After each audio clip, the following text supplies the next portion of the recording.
नमस्कार विद्यार्थी मित्रांनो. अनअकॅडमीच्या महाराष्ट्र एक्झाम चॅनलमध्ये सगळ्यांचं स्वागत आहे. तर काल आपण गुरुत्वाकर्षण चॅप्टर सुरू केला होता आणि त्यातला बहुतांश आपला भाग झालेला आहे. कारण बहुतेक करून सगळे शिक्षक गुरुत्वाकर्षणमध्ये एवढं शिकवतात. पण मी तुम्हाला काही ऍडव्हान्स पार्ट सुद्धा गुरुत्वाकर्षणचा सांगणार आहे. जसं एस्केप व्हेलॉसिटी काय असते, एस्केप व्हेलॉसिटी ही कन्सेप्ट कुठे शिकवली जात नाही, तर तुम्हाला ती खूप महत्वाची कन्सेप्ट या ठिकाणी मिळणार आहे. आणि फ्री फॉल काय असतं, तर गुरुत्वाकर्षणचं बेसिक तर तुम्हाला माहिती आहे, न्यूटननी शोध लावला. आणि कालचं लेक्चर ज्यांनी पाहिलं नसेल त्यांनी नक्की पाहून घ्या. या ठिकाणी तुम्हाला माझ्याबद्दलची माहिती दिसते. जर सगळ्यात पहिले जर लेक्चर पाहत असाल माझं, तर माझ्याबद्दल जाणून घ्या. हे आता 6वं वर्ष आहे. मी सर्व स्पर्धा परीक्षेला शिकवलेलं आहे. UPSC, MPSC, banking, SSC, railway, general science, maths, reasoning, current affair हे माझे सब्जेक्ट आहेत. आणि या ठिकाणी तुम्ही अनअकॅडमीवरती माझ्या प्रोफाईलला फॉलो करू शकता. अनअकॅडमीचं सबस्क्रिप्शन पण तुम्ही घेऊ शकता. प्लस कोर्स 1 महिन्यापासून ते 12 महिने, 24 महिने सर्व ऑप्शन्स यामध्ये अवेलेबल आहेत. पण 12 महिने आणि 24 महिन्याचं सबस्क्रिप्शन हे आपल्या एमपीएससी वाल्यांसाठी खूप महत्त्वपूर्ण आहे. RJ29 कोड वापरता तर तुम्हाला 10% ऑफ मिळतात. तसेच तुम्ही माझे फ्रीचे लेक्चर पाहत असाल तर तुमच्याकडे कॉईन जमा होतात. स्पेशल लेक्चर त्याला म्हटलं जातं. आणि हे जे कॉईन असतात, 700 रुपये, 800, जेवढेही कॉईन असते तेवढे रुपये असतात, तेवढे पण आपल्या यातनं मायनस होऊन जाणार. मग आता तुम्ही बघा, 10,450 दिलेले 12 महिन्याच्या कोर्ससाठी, तर 10% ऑफ होऊन ते 9,400 मध्ये होऊन जाईल. आणि कॉईन तुमचे वजा कराल तर जवळपास 8,500 मध्येच हे मिळून जातं. तसंच 24 महिन्याचं 12,500 मध्ये मिळून जातं. तुम्हाला वाटत असेल की एवढं नाही घ्यायचे, तर 1 महिने, 3 महिने, 6 महिन्यांचे ऑप्शन पण तुमच्याकडे आहेत. त्यापैकी पण तुम्ही कोणतंही घेऊ शकता. आणि जरी एकदा एमपीएससीचं घेतलं तरी सगळ्या परीक्षांसाठी ते कामी येईल. कंबाईनच्या एक्झामला, PSI-STI ला पण कामाला येईल. ग्रुप सीच्या एक्झामला कामाला येईल. ग्रुप डीचे जे एक्झाम्स येतात त्यांना कामाला येईल. तलाठी, ग्रामसेवक, आरोग्यसेवक, पोलीस भरती, म्हणजे एका सबस्क्रिप्शन मध्ये सगळ्या एक्झाम कव्हर होते. तर आता मी आजचं लेक्चर स्टार्ट करण्याआधी काल जे झालेले त्याला जस्ट गो थ्रू करतो. आपण सगळ्यात पहिले गुरुत्वाकर्षण शिकतो, तर न्यूटन यांची माहिती घेणं आवश्यक आहे. तर न्यूटनची माहिती घेतली. त्यामध्ये हे खूप महत्वाचं नाव आहे, प्रिन्सिपिया नामक पुस्तक. हे परीक्षेत विचारलेले आहे. आणि कॅल्क्युलस या नवीन शाखेचा त्यांनी शोध लावलेला आहे. तर हे दोन जरा लक्षात ठेवण्यासारखे पार्ट आहेत यातले. त्यानंतर गुरुत्वाकर्षणाचा सिद्धांत हाच आपला मेन पार्ट होता. विश्वातील कोणत्याही दोन वस्तू जर घेतल्या तर त्यांच्यामध्ये आकर्षित बल असतं, आणि हे जे आकर्षित बल आहे ते त्या वस्तूच्या वस्तुमानाच्या गुणाकाराशी समानुपाती आणि त्यातील अंतराच्या वर्गाशी व्यस्तानुपाती असतं. समानुपाती म्हणजे डायरेक्टली प्रोपोर्शनल, आणि व्यस्तानुपाती म्हणजे इनव्हर्सली. त्याला मग आपण असं लिहितो. मग त्यानंतर हा जी इंट्रोड्यूस करतो, याला गुरुत्व स्थिरांक म्हणतात. मग फायनली सूत्र काय तुमचं, F is equal to capital G m1 m2 upon D square. आणि जसं मी सांगितलं, काही पुस्तकात डीच्या ऐवजी आर पण पकडतात. मग डी स्क्वेअरच्या जागी तुम्ही आर स्क्वेअर जरी पाहिलं असेल तरी काही हरकत नाही. हे लेक्चर ऑलरेडी मी घेतलेले, जस्ट गो थ्रू करतोय. आणि हे कोणी शोधलं, हेनरी कॅव्हेंडिश यांनी त्याचं मूल्य शोधलं. किती आहे, 6,673 गुणिले 10⁻11 newton metre square kilogram square.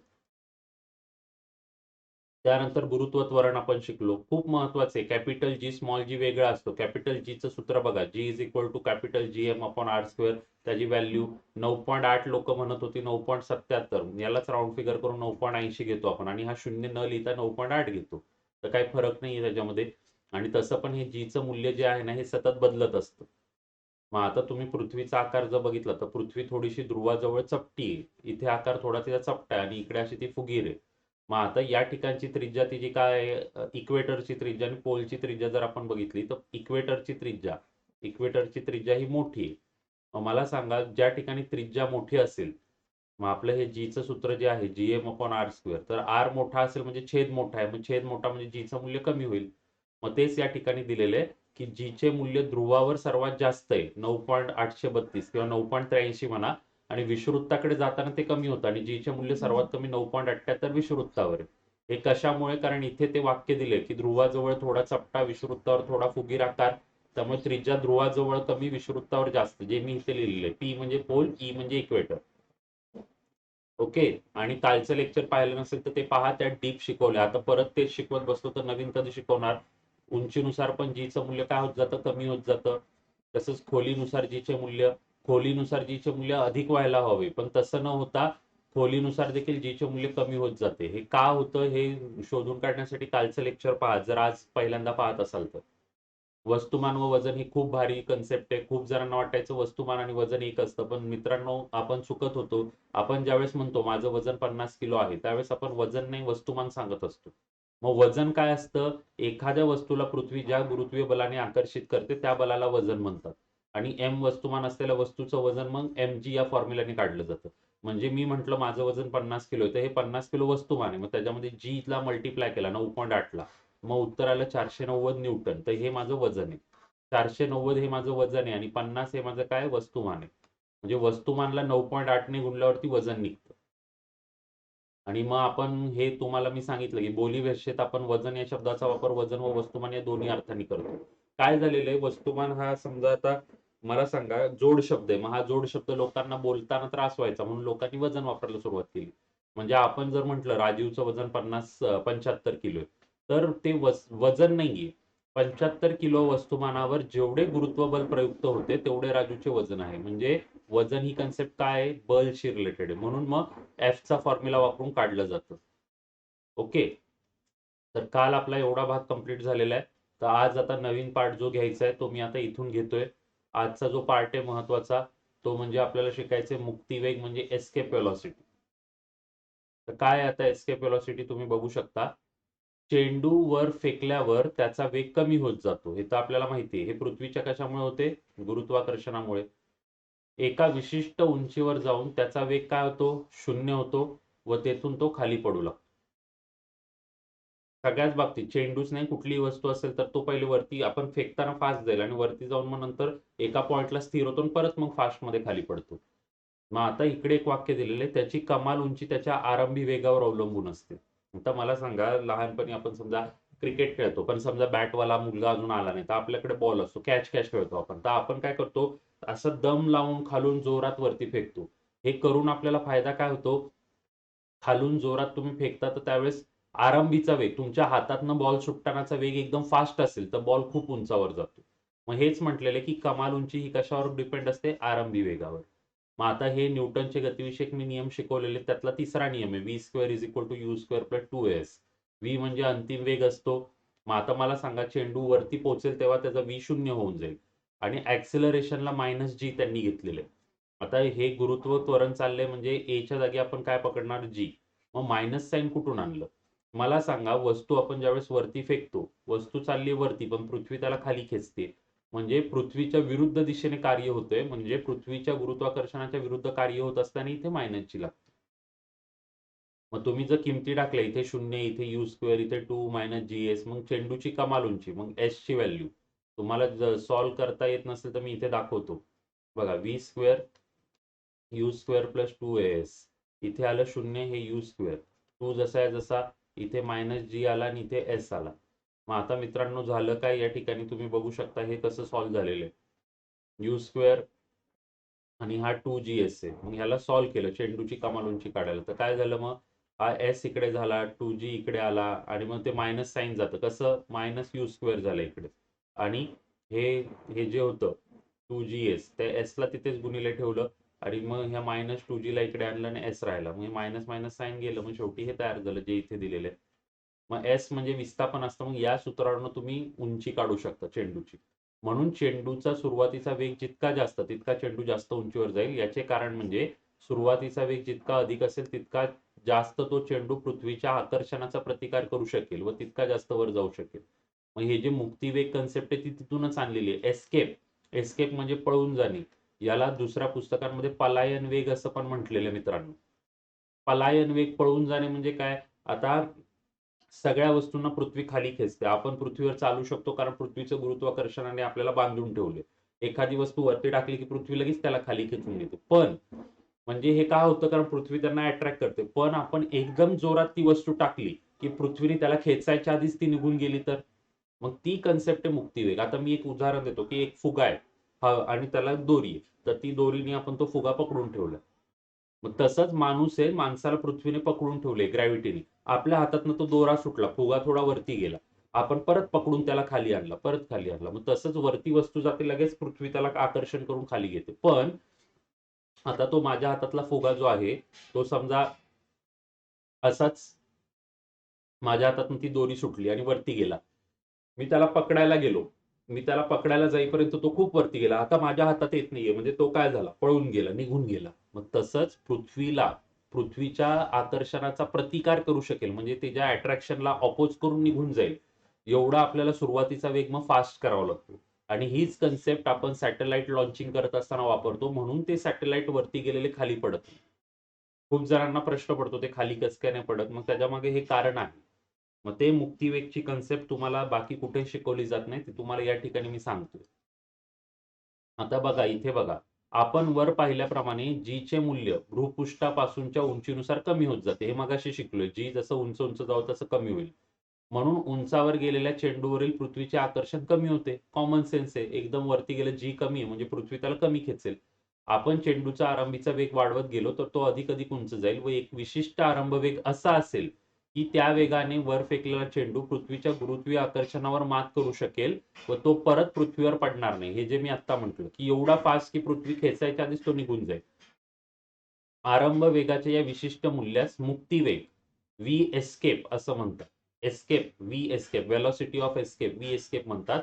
कारण या वेगाने वर फेकलेली वस्तू पृथ्वीच्या गुरुत्वाकर्षणापासून मुक्त होऊ शकेल.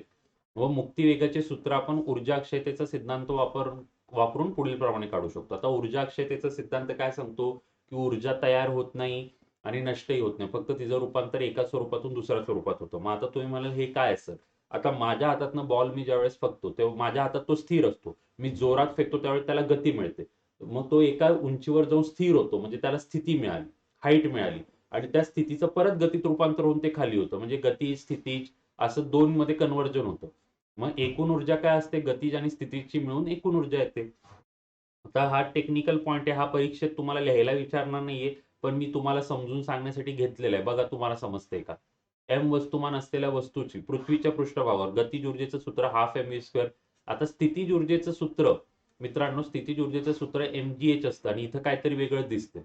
आता मला सांगा, तुम्हाला जी चं मी शिकवलेलं आहे, जी म्हणजे gm अपॉन आर स्क्वेअर असतं. आता मी हा एम असाच घेतला, जी च्या जागी टाकलं जी एम आणि इकडे आर स्क्वेअर टाकलं आणि एच टाकलं. मग आता इथे काय होणार आहे, तर इथे काय होणार आहे मित्रांनो, आता ही हाईट आणि हे आर सेम आहे, कारण तुम्ही जेवढ्या उंचावर वस्तू टाकता तेवढंच ते डिस्टन्स आहे, म्हणजे आर. तर इथे हा एक एच याच्याशी कट झाला आणि आपण पृथ्वीचा विचार करतोय तर एक स्मॉल एम असतो आणि एक कॅपिटल एम. तर मला सांगा बघा, जीला पुढे घेतलं मी, हा झाला कॅपिटल एम इथला, हा झाला स्मॉल एम, आणि मग खाली फक्त काय राहिला, एकच आर राहिला. आणि याला मायनस चिन्ह का आलं, कारण विरुद्ध दिशेने कार्य करते म्हणून. तुमचा तो बॉल असेल तो विरुद्ध चाललाय ना पृथ्वीच्या, म्हणजे हे मायनस जी असेल इथे, कॅपिटल आपण स्मॉल जीच्या ऐवजी मायनस जी घ्यावा लागेल, त्या हिशोबाने ही व्हॅल्यू चेंज झाली. म्हणून स्थितीज ऊर्जा mgh न लिहिता काय लिहिलेलं आहे, minus capital G capital M small M upon R square. आणि एकूण ऊर्जा काय असते मग, गतीज ऊर्जा अधिक स्थितीज ऊर्जा. मग गतीज ऊर्जाची आणि स्थितीज ऊर्जेची बेरीज केली, इथे एस्केप वेलॉसिटी म्हणून ESC असा शब्द लिहिलेला. आणि हेच जर अनंत अंतरावर असेल तर अनंत अंतरावर गतीज ऊर्जा शून्यच असणार. अनंत अंतरावर गतीज ऊर्जा काय येईल, शून्य येईल, कारण एवढ्या अनंत अंतरावरती गेल्यावरती आपल्याला त्याची गतीज ऊर्जा शून्य का घ्यावी लागते, कारण पृथ्वीच्या गुरुत्वाकर्षणाच्या बाहेर जाईल आणि ते मग पृथ्वीचं सेंट्रीफ्युगल फोर्स जे असतं त्याच्यानुसार गतीज ऊर्जा येईल. आणि स्थितीज ऊर्जाच्या इथे पण आपल्याला अंतर मग इन्फानाइटच घ्यायला लागेल, मग ही पण शून्य येईल. मग गतीज ऊर्जा स्थितीज ऊर्जा शून्यच येते अनंत अंतरावर वस्तू गेली की. त्यामुळे आपल्याला हे महत्वाचं आहे. ओके. आता ऊर्जेच्या अक्षयतेनुसार E1 अधिक E2. मग आता E2 तर आपण शून्य घेतलेला आहे अनंत अंतरावर गेल्यावरती. इथे हा E2 आहे समजा. हा E2 आहे ना तुमचा इथला, आणि हा काय E1. मग आता तुम्ही जर E1 E2 घेतलं तर मी E1 ची किंमत टाकली, इथे शून्य. आता हा आपण काय केला, वजावाला भाग इकडे घेतला. तुम्हाला सोल्युशन पाहिजे तर तुम्ही बघू शकता, हाफ एम वाला पार्ट इकडे आणलाय मी आणि मग त्यातनं कॉमन घेतलेलं आहे. बघा समजतंय का. मग 2gm अपॉन आर स्क्वेअर आलं, किंवा तुम्ही मल्टिप्लाय करून पण करू शकता. आता कसं, काहींना कळत नसतं हे, कारण अर्धवट आहे. बघा ही step, half M V square, इथे व्ही एस्केप लिहितो मी, हा वजावाला इकडे गेला, मग G capital M small M आणि आर आला. तर हा एम, या एम बरोबर कट मारला मी आणि हा दोन इकडे मल्टिप्लाय गेला.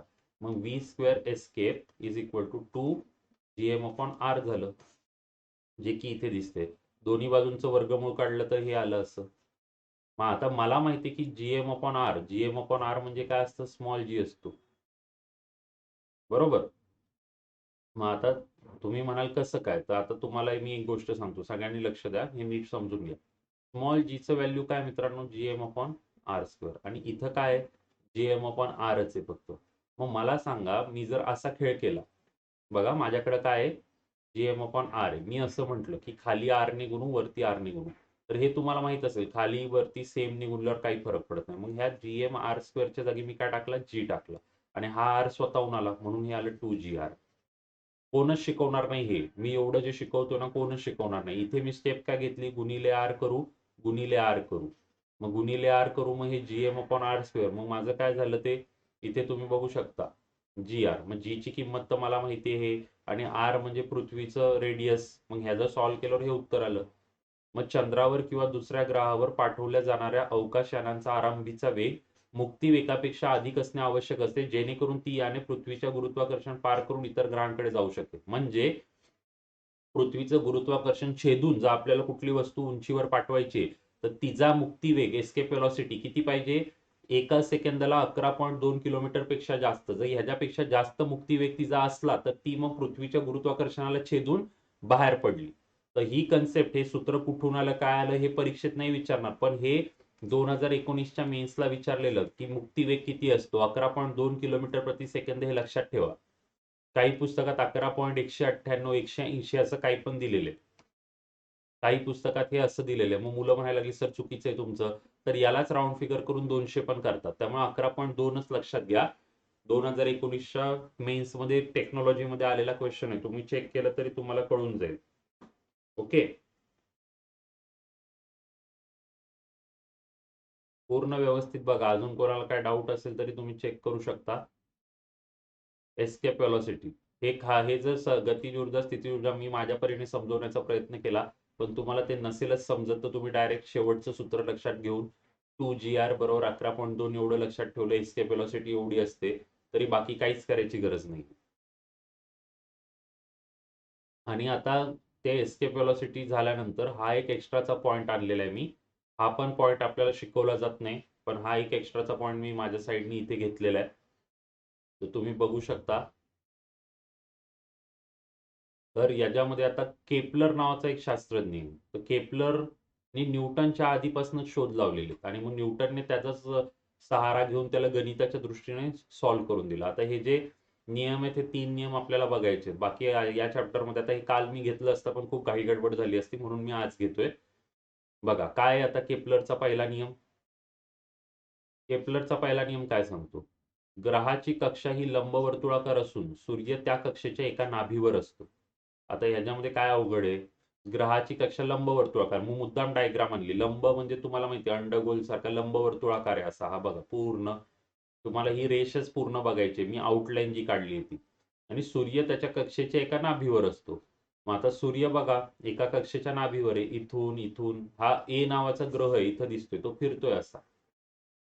त्यामुळे इथे काहीच नाही, ग्रहाची कक्षा लंबवर्तुळाकार असते, म्हणजे लक्षात घ्या सूर्य असाय तर हे असं असं गोल गोल फिरत नाही, लंबवर्तुळाकार फिरतं, एवढंच लक्षात ठेवा. बाकी हा नियम काही एवढा महत्वाचा नाहीये. दुसरा नियम काय म्हणतोय, ग्रहाला सूर्याशी जोडणारी सरळ रेषा ही समान कालावधीत समान क्षेत्रफळ व्याप्त करते. आता व्यापन करते, व्याप्त करते, हे महत्वाचे. आता बघा ए हा ग्रह ए पासून बी पर्यंत गेला, तर ह्या दोन पॉइंटला जोडलं तर इथे आलं एक, मग हा निळा कलर आहे ना तो काय झाला, एरिया ऑफ वन. आता हा ग्रह असा गेला समजा सी पॉइंटवर, आणि सी आणि डी, समजा यासाठी वेळ घेतला आपण समजा 2 तास, मग 2 तासात ए पासून बी पर्यंत गेला तो ग्रह. मग आता मध्ये मध्ये जाऊ दे, आता सी पासून डी पर्यंत जायला पण आपण 2 तासच घेतले, आणि ई पासून एफ पर्यंत जायला पण 2 तास घेतले. जर मित्रांनो हा एरिया 1 आहे, हा एरिया 2 आहे, आणि हा एरिया 3 आहे, तर या तिन्ही निळ्या क्षेत्रांचं जर तुम्ही क्षेत्रफळ काढलं ना तर ते सारखं येईल. जर समजा या निळ्या क्षेत्राचं मी क्षेत्रफळ काढलं आणि हे समजा 400 आलं, तर हा निळा क्षेत्र पण 400 असतो, आणि हा निळा क्षेत्र पण 400 असतो. तुम्ही म्हणाल कसं काय, आता हा थोडासा जाडा आणि छोटा आहे, पण हे लांब आहेत ना असे. मग हाच तर नियम आहे की ग्रहाला सूर्याशी जोडणारी सरळ रेषा ही समान कालावधीत समान क्षेत्रफळ व्याप्त करते. ग्रहाला सूर्याशी जोडणारी सरळ रेषा समान कालावधीत समान क्षेत्रफळ व्याप्त करते. समान कालावधी मेन कन्सेप्ट आहे. 2 तासात एवढं, तर हे पण 2 तासात, हे पण 2 तासात. तुम्ही म्हणाल 5 तासात, मग तर ते बदलणारच आहे. कळालं? हे 10वीच्या पुस्तकातल्या पहिल्या चॅप्टरमध्ये पण तुम्हाला आहे. आता पहिला नियम आणि दुसरा नियम तुमचा झालेला आहे. तिसरा नियम बघू काय आपण. सूर्याची परिक्रमा करणाऱ्या ग्रहाच्या आवर्त कालाचा वर्ग हा ग्रहाच्या सूर्यापासूनच्या सरासरी अंतराच्या घनाला समानुपाती असतो. आता ग्रहाचं सूर्यापासूनचं सरासरी अंतर, आवर्तकाल म्हणजे टाइम, मग टाइमचा वर्ग म्हणजे टीचा वर्ग असं तुम्ही लिहू शकता. समानुपाती म्हणजे डायरेक्टली प्रपोर्शनल. अंतराच्या घनाला हे असं लिहायला लागेल. T square is directly proportional to R cube. आता अंतराचा घन, सरासरी अंतर म्हणजे काय तुम्हाला कळत नसेल तर मला सांगा. आता हा ग्रह आहे, तर हे अंतर आणि हे अंतर नक्कीच वेगळे. या दिशेला अंतर, इकडचं अंतर, मग ह्याला ॲव्हरेज घ्यावं लागेल आपल्याला. म्हणजे आता हे अंतर समजा 10 असेल, हे अंतर 15 असेल, हे अंतर 20 असेल. तसं आता हे अंतर समजा 30 असेल, हे अंतर परत 15 असेल. मग मला सांगा 15 15 30, 30 आणि 30 60, 70 80 90. मग बघा 1 2 3 4 5 90 झालं. 5 मग 5 ने इकडे भाग दिला तर 18. मग सरासरी अंतर किती घ्यावं लागेल? 18 घ्यावं लागेल. तसं. आणि रेडियस आर घेतलो आपण, कारण रेडियस असं अंतर पकडू आपण, गोल आहे म्हणून. मग हे तिसरा नियम आहे. तर हा केपलर जो होता ना, त्यांनी काय केलं, दुर्बिणीच्या साहाय्याने निरीक्षण करून हे सगळं मांडलं. पण त्याला गणितीय आधार नव्हता. मग ह्याला गणितीय आधार कोणी दिला? न्यूटननी. तर तुम्ही हे 3 नियम आरामात लक्षात घेऊ शकता. पहिलं तर लंबवर्तुळाकार कक्षेत ग्रह फिरतो.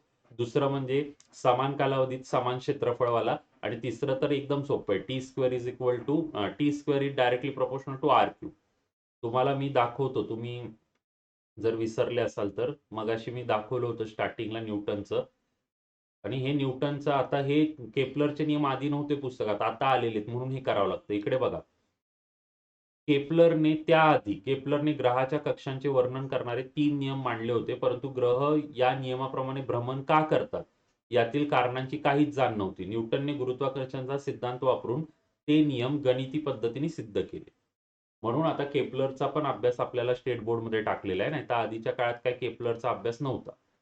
तर मग हे अशा प्रकारे गुरुत्वाकर्षण चॅप्टर तुमचं झालंय. आणि एक्स्ट्राचे पार्ट पण मी तुम्हाला यामधले सांगितलेले आहेत, एस्केप वेलॉसिटी वगैरेचे. केपलरचे 3 नियम पण सांगितलेले आहेत. तर हे काल घ्यायला थोडंसं लेट झालं असतं, म्हणून मी हे आज कव्हर करतोय. तर आता आजच्या लेक्चरमध्ये मग एवढंच घेऊ आपण. यावर आधारित आता पुढे पण प्रश्न उत्तरे वगैरे मी सुरू करणारच आहे. आणि जे नवीन मुलं आहेत त्यांना अनअकॅडमी प्लस सबस्क्रिप्शन बद्दल माहित नसेल तर अनअकॅडमीचं प्लस सबस्क्रिप्शन तुम्हाला खूप सारे बेनिफिट देतं. लाईव्ह लेक्चर असतात, रेकॉर्डेड लेक्चर असतात, तुम्ही पीडीएफ मटेरियल डाउनलोड करू शकता सगळ्या सब्जेक्टचं. ज्या बॅचेस बसायच्या, ज्या ज्या टायमिंगच्या बसायच्या, कुठल्याही बॅचेस बसू शकता. तुमच्यावर डिपेंड आहे की तुम्हाला काय करायचं. इथे तुम्हाला चार्जेस दिलेले आहेत, पण कोड वापरल्यानंतर तुम्हाला 10% ऑफ होऊन जे चार्जेस मिळतात ते इथे दिलेले. आणि तसंच तुम्ही माझे फ्री लेक्चर बघा, अनअकॅडमीवरती मला फॉलो करा, तर तुमच्याकडे कॉइन जमा होतील. 700 800 900 कॉइन जमा म्हणजे 900 रुपये. तेवढे रुपये कॅन्सल होऊन तेवढाच फायदा मिळेल तुम्हाला. आणि आज रात्री 10च्या लेक्चरला पण यायचंय. खूप भारी भारी गणितं आपण घेतोय. कालचं लेक्चर बघा, एवढी भारी गणितं घेतली की याच्या आधी ही गणितं कुठल्या पुस्तकांमध्ये पण नव्हती. तुम्हाला क्वालिटी पाहिजे तर माझ्या लेक्चरला या, क्वालिटी तुम्हाला हमखास मिळणार. पण कसं झालंय, खूप सारे इझी क्वेश्चन आपण घेतलेले आहेत. तर आता आपण काही काही महत्वाचे डिफिकल्ट लेवलचे क्वेश्चन पण कव्हर अप करतोय. कंबाईन रिव्हिजन बॅच आहेत आपल्या, त्यामुळे कंबाईनशी रिलेटेड जेवढं मटेरियल आहे सगळं मी घेईल. आणि एसएससी रेल्वे बाकीच्या एक्झामला पण त्याचा फायदा आहे. आणि कंबाईन म्हटलं म्हणजे राज्यसेवेला येणार नाही असं नाही. आता न्यूटनचं गुरुत्वाकर्षण काय राज्यसेवेला विचारणार नाही का? विचारू शकतात. आता तुमच्या हातात आहे की काय करायचं. ओके. तर सगळ्यांना हे सांगितलेलं आहे मी. 12 महिन्याचा कोर्स बघा 8,500 मध्ये मिळू शकतो आणि 24 महिन्याचा 12,500 पर्यंत येईल. तर बघा, सगळ्यांनी विचार करा. RJ29 हे कोड वापरा. पहिल्यांदा लेक्चर बघत असाल तर तुम्हाला इन्व्हाइट कोड विचारला जातो ॲपवरती, तर तिथे RJ29 कोड तुम्ही टाका. तुमच्या मित्रांना, नातेवाईकांनाही टाकायला सांगा. तर ठीक आहे, मग आजच्या सेशनमध्ये एवढंच घ्यायचं होतं मला. तर धन्यवाद सगळ्यांना. Let's crack it.